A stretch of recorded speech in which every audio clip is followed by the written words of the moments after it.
Nunca declarei meus bens no imposto de renda. Nunca declarei imóveis, automóveis, contas, investimentos, nada. Não declarei nada. Se você nunca declarou seus bens no imposto de renda, dependendo do valor, saiba que você precisa regularizar essa situação o quanto antes. Porque além da obrigatoriedade, existem cruzamentos de informações que entregam você. E permanecer nesta situação sem se regularizar, com certeza é a pior escolha, mas nesse vídeo eu vou explicar para vocês, eu vou te ajudar, eu vou te ensinar como regularizar essa situação, mesmo que você nunca tenha declarado os seus bens. Eu vou explicar os motivos por que você deve regularizar, a fim de você evitar a malha fiscal e problemas com a Receita Federal. Sejam bem-vindos ao meu canal, eu sou Lavínia Ramos, esse é um canal que apoia a micro e pequena empresa, o profissional liberal, as entidades sem fins lucrativos e o empreendedor. Se você ainda não é inscrito nesse canal, não esqueça de se inscrever, já deixa o seu like e compartilha esse vídeo. Assim você ajuda outras pessoas e também você ajuda o canal a crescer. Lembrando que nesse canal você encontra conteúdos que vão te ajudar muito.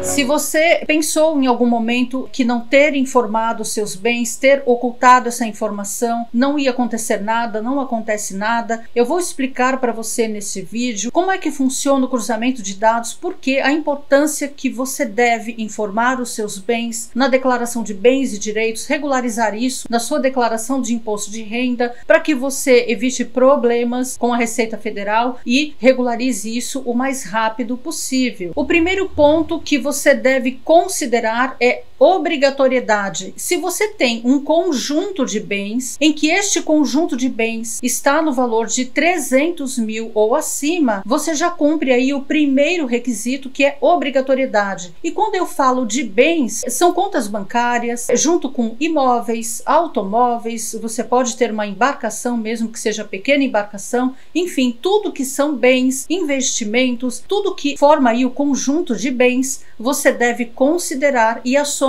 destes valores, se é 300 mil ou acima, você já deve declarar, você está na obrigatoriedade de declarar bens e direitos no seu imposto de renda. Isso independente de outras regras de obrigatoriedade. De repente, os seus rendimentos tributáveis não entram na obrigatoriedade, não entra ali no valor que é obrigatório, porém, se você possui bens e direitos neste valor ou acima, que é 300 mil, você deve sim declarar. E se você não fez, você vai conseguir se regularizar, porque eu vou te ajudar, eu vou te explicar como que você vai fazer isso. O segundo ponto que você deve observar é que você não pode desconsiderar de forma alguma o cruzamento de dados. O que é o cruzamento de dados? De onde vem este cruzamento de dados? Vamos lá. O cruzamento de dados, o primeiro que eu vou passar para vocês é os bancos. Os bancos, eles informam as suas movimentações bancárias, com a declaração chamada e-financeira, informa a sua movimentação bancária, seja você pessoa física ou jurídica, toda a tua movimentação bancária, saque, transferência, Pix, toda a sua movimentação é informado pelos bancos, através dessa declaração e-financeira. Falando de bens e direitos, eu citei a pessoa jurídica. Se por acaso no seu conjunto de bens entra uma empresa, então você também deve considerar ali no montante, na soma de valor, para considerar os seus bens e direitos, porque afinal de contas a sua empresa também é um bem. E por que eu citei os bancos através da e-financeira? Porque toda a movimentação bancária sua é registrada, é enviado pelos bancos, através dessa declaração para a Receita Federal. Então toda a negociação que você faz, todos os seus recebimentos, se você vendeu um imóvel, você recebeu aquele valor na sua conta, ou vendeu um automóvel, ou você retirou esse valor da conta, ou fez uma transferência para pagar alguém, enfim, todo esse cruzamento de dados é informado pelos bancos. E este cruzamento de dados referente às negociações, claro, ficam registrados, e por isso sim, através dessa declaração da e-financeira, são registrados não só transferências, mas também saque, que pode ser em dinheiro, inclusive com valores pequenos, por exemplo, um pouco abaixo aí de 10 mil ou acima de 10 mil, dependendo do banco. Quando você saca um valor em espécie, você precisa declarar, você precisa dar satisfação para o banco porque que você está sacando aquele valor. Ou seja, todos os cruzamentos de dados são feitos ali nos bancos. É claro, isso leva em consideração o seu rendimento ou algum empréstimo que você fez ou alguma doação que recebeu, mas todo valor que entra na sua conta ou sai, se entra ali valores, se representam negociações, ali já fica configurado uma movimentação que você pode sim cair na malha fiscal por conta de não ter declarado bens de direitos, por ter ocorrido ali uma operação, uma negociação. Esta operação entre as contas bancárias, se você não declara, ali também fica configurado, pode ser configurado essa negociação de um bem que você comprou ou de um bem que você vendeu. Outro cruzamento de dados, falando aí de imóveis, é a DOI, que é a Declaração sobre Operações Imobiliárias. Essa declaração ela é transmitida pelos cartórios. Então, se você compra um imóvel, seja à vista ou financiado, o cartório, assim que você registra, ele emite a DOI e transmite para a Receita Federal essa informação da negociação que você fez. Então, independente do valor que está lá na escritura registrado, a partir do momento que você faz uma negociação, é emitida a DOI e ali já fica declarado se você vendeu ou comprou um imóvel. Outro cruzamento de informações é a declaração de MOB, que é a Declaração de Informações sobre Atividades Imobiliárias. A de MOB é entregue por administradoras de bens, condomínios, imobiliárias, alguns corretores, enfim, toda a movimentação de compra, venda, locação é informada ali na DIMOB por estes profissionais. Então ali você já percebe que tem a DOI, que é informada pelos cartórios, tem a DIMOB, que é informada aí por corretores, imobiliárias, também tem a E-Financeira informada pelos bancos. Então aí só esses três cruzamentos de dados dá para perceber aí que, dependendo da movimentação bancária, a informação do cartório, das imobiliárias, já fica aí claro, já fica declarado que você possui bens, no caso aí de imóveis. Na conta bancária também pode configurar uma informação de outros bens pela sua movimentação bancária. Então você precisa ficar muito atento e nunca desconsiderar este segundo item, que é o cruzamento de dados. Ou seja, o fato de não ter declarado seus bens em anos anteriores e pensar que não vai acontecer nada, que não existe aí uma fonte de informação para a Receita Federal, na verdade é um engano. E há um grande risco, com certeza, de estes dados serem cruzados, já são informados pela Receita Federal, e quando você não declara, ou seja, você está omitindo as informações dos seus bens e direitos. Então você entende, por exemplo, o banco enviando E-Financeira as suas movimentações, seja da pessoa jurídica, da pessoa física, a DOI, né, que é informada aí pelos cartórios, e também a DIMOB, ou seja, quem é um locador de imóveis. Tem pessoas aí que aluga imóveis e, de repente, se você também não informou o valor de locação, não informou os bens, não informou aqueles bens que foram comprados para investimento, tudo isso são feitos cruzamentos de dados e fica claro aí que você possui bens para locação, bens que você adquiriu, seja para locação ou seja para moradia, fica muito claro. Além da E-Financeira, que também tem o cruzamento em relação às contas bancárias. Além de tudo que eu passei para vocês, do cruzamento de informações, além de outras situações também, como por exemplo, eu já atendi clientes que se mostravam despreocupados com essa declaração de bens e direitos pelo fato de ter combinado comprador e vendedor não declarar no imposto de renda. Mas é isso que eu estou explicando para vocês. Na verdade, isso não adianta,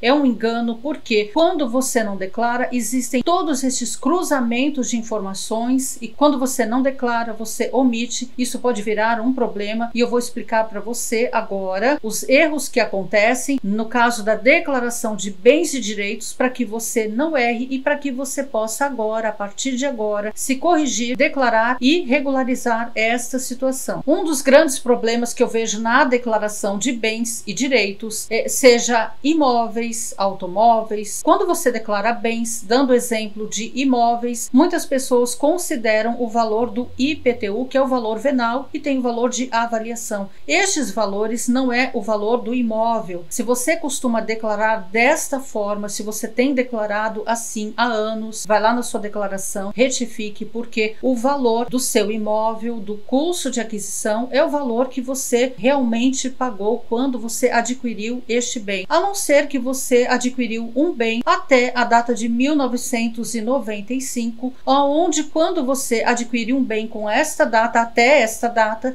você deve considerar, você vai lá na tabela da Instrução Normativa 84 de 2001, vai ficar o link na descrição, e nessa tabela você vai fazer a atualização, a conversão da moeda e vai atualizar o valor do seu imóvel. Agora, a partir de 1996 não tem atualização, ou seja, o valor do seu imóvel é o valor efetivamente pago, é realmente aquilo que você pagou. E além disso, claro, pode ser parte aí do custo de aquisição de um bem, do imóvel, a conservação, despesas com conservação, manutenção ou reformas, ampliações, desde que tenha projetos também, recibos e notas fiscais. Aí sim pode compor o custo de aquisição e você deve declarar no valor ali do seu imóvel, tá bom? Então, por exemplo, se você declarou pelo IPTU entendendo que é o valor correto, né? De repente você adquiriu seu imóvel há muitos anos, o valor é até abaixo do valor venal, o custo de aquisição, e de repente você tomou aí como referência o IPTU. Eu já adianto para você e digo que está incorreto e que você deve corrigir, porque este não é o custo de aquisição. E o problema grande quando você permanece dessa forma, quando você não corrige, o problema que com certeza vai acontecer é um questionamento da Receita Federal, uma vez que o custo de aquisição não é esse, este é apenas o valor venal, que é aquele valor ali que o município faz apenas para aplicar a alíquota, para cobrar o seu IPTU, mas não é o valor do seu imóvel. Então, se você permanecer com esse valor, você vai informar incorreto, e isso vai te causar problemas a hora que você vender o seu imóvel. Então, você deve considerar nas informações tudo isso, tá? Todos estes detalhes. Se você já informou e informou incorreto durante todo esse período, no exemplo que eu passei aqui, pelo valor venal, vai lá nas suas declarações, retifique. Você consegue retificar até os últimos 5 anos, você consegue retificar e informar corretamente o valor do custo de aquisição, como eu passei para vocês. Não é o valor venal. Você vai lá e corrige e coloca o custo de aquisição, que é o valor efetivamente pago quando você adquiriu o seu imóvel. Assim você vai informar também se você adquiriu um automóvel,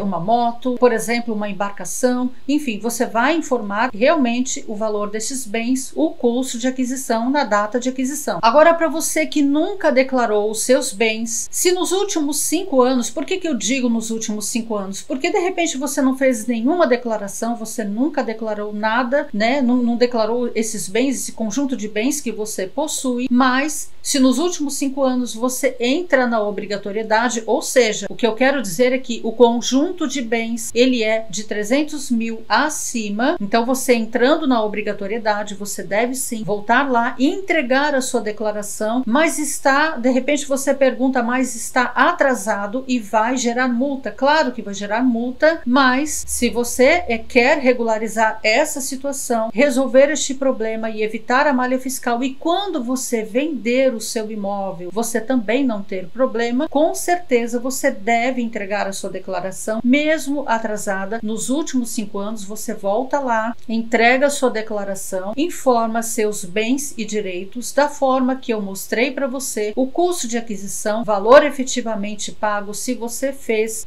conservações, se você fez manutenção, claro, com os recibos e notas fiscais, você deve compor este custo de aquisição. Lembrando que o custo também compõe ali ITBI, gastos com registros, tudo você deve incluir ali no custo do seu bem, assim como automóveis também, uma embarcação, todo este custo de aquisição você deve informar para compor ali no custo, informar em bens e direitos. E isso tudo você deve informar, regularizar a sua declaração, retificar se for o caso, se você é uma pessoa que de repente declarou estes bens e direitos errado. De repente você tem aí uma declaração de bens e direitos de 1 milhão, mas na verdade a sua declaração de bens e direitos deveria ser 600 mil, 650, porque de repente você declarou imóveis com aquele valor venal e não o custo de aquisição, que é o valor efetivamente pago. Por isso eu digo para vocês, corrija, porque na hora de vender, um grande problema acontece que quando você for vender, de repente se o seu imóvel imóvel gerar ganho de capital. Inclusive, se você não sabe sobre regras de isenção, não sabe preencher o GCAP, que é a apuração do ganho de capital, vai ficar na descrição desse vídeo o link do GCAP, inclusive está aparecendo agora na sua tela os vídeos para que você possa assistir, aprender a preencher o GCAP. Em relação a imóveis, se você for vender um bem, se você não sabe se vai ficar isento ou não, você assistindo esses vídeos, você vai aprender as regras de isenção e vai saber se vai ficar isento ou ter que pagar o imposto. Mas na situação em que você tenha que pagar imposto, se você permanecer com a informação errada, por exemplo, o valor venal, na hora de você calcular o seu GCAP, você vai informar o custo de aquisição incorreto, você vai pagar um imposto menor, vai se beneficiar de uma informação que foi incorreta, porque se você informou um custo incorreto, gerou o imposto errado, pagou errado, ou seja, você está se beneficiando, mesmo que de forma aí você não tenha consciência do erro, e por isso você está assistindo esse vídeo e entende que deve corrigir. Então, se você permanecer da forma errada, com o imposto errado, você vai acabar recolhendo o seu imposto errado quando você for vender o seu bem. Então, por isso é muito importante você pegar as suas declarações, corrigir todas, e quando você vender o seu imóvel, seu automóvel, ações que você tenha futuramente, aí eu estou falando de bens em geral, conta bancária já tem um informe, mas se você também informou incorretamente ações, esses outros bens e direitos, então você deve corrigir tudo, porque na hora de vender você precisa estar com a informação correta para que você possa apurar o imposto correto. Lembrando que para declarar bens e direitos, você vai entrar lá na sua declaração do imposto de renda no campo bens e direitos. Quando você entra nessa declaração, neste campo, você vai selecionar o código correto de bens e direitos e ali você vai informar cada bem um a um, inclusive o valor que foi em 2021 e 2022. Afinal de contas, nós estamos em 2023 e você deve informar o valor em 2021 se você possuía este bem e também o valor em 2022. Quando você informa 2022, se teve acréscimo, se teve alguma valorização, claro que você vai informar, como eu disse, a valorização desde que tenha recibos e notas fiscais, mas se não tem, é apenas repetir ano a ano aquele valor correto, custo de aquisição. E se você adquiriu o bem em 2022, você vai colocar o valor em 2022 e em 2021 o valor vai ficar zero. Com todas essas informações, espero ter ajudado vocês a regularizar a sua declaração do imposto de renda, de bens e direitos. E se você gostou desse vídeo, já deixa o seu like, compartilha esse vídeo, inscreva-se no canal e ative o sininho para receber as notificações. E se ficou alguma dúvida, posta aqui nos comentários. Muito obrigada e até o próximo vídeo.